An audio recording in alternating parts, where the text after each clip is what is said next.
individuals. And, you know, there are certain core things that you hope are built into people, and one of them is empathy. And my definition of empathy is the ability to understand how someone else is feeling. And as I look at this woman, I believe that she lacks empathy. I think I've certainly not diagnosed her, but I would suspect that sociopath would be on my short list of considerations. And watching her make this so-called apology, it was all about her. It wasn't about you, it was about her. And the arrogance of her leaning back and rocking in the chair and saying, you know, love can hurt. And I just wanted to kick the screen in.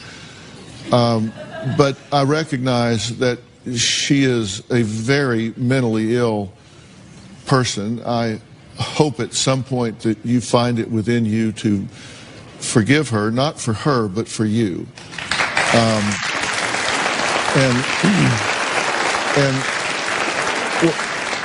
When I say that, it's when you are locked up with a person with hatred and bitterness and anger, it's like you're just locked into a bond with them.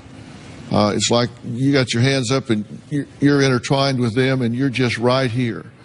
And so they're right there. And she can control you from prison by engaging you in bitterness and anger and hatred. And I'm not saying you're ready to turn that loose at this point, but I do want you to understand that forgiving someone doesn't mean that you're saying what they did was okay. Forgiving them says, look, that's going to be between you and God. But I'm not going to spend another second of my life invested in you. You're not worth that to me. I'm not going to do it. And that's the reason I hope you do that. And if there is a part of you that blames your sister for this, if there's a part of you that blames yourself, and I know there is, you know, it's so easy for us to stand on the outside and look in. But when you were 2, she was 5. And abusers' number one tool is isolation. You were isolated. Your little brothers and sisters were isolated. And all you know is what you're shown and what you're taught. And if they tell you she's bad and she's where she's supposed to be because she's bad, and you have no yardstick against whether to measure bad gets this treatment, this treatment, this treatment, this treatment, you have no way of knowing what's normal and what's not.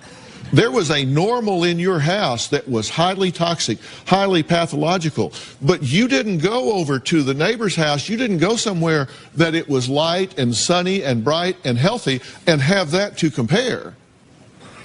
So it's very difficult to understand that. And you're 5 and 6 and 7 years old. And so I do hope the time comes when you two sit down and talk about that. Why is what I'm saying emotional for you? I get really lonely a lot of times because I feel like I have no one.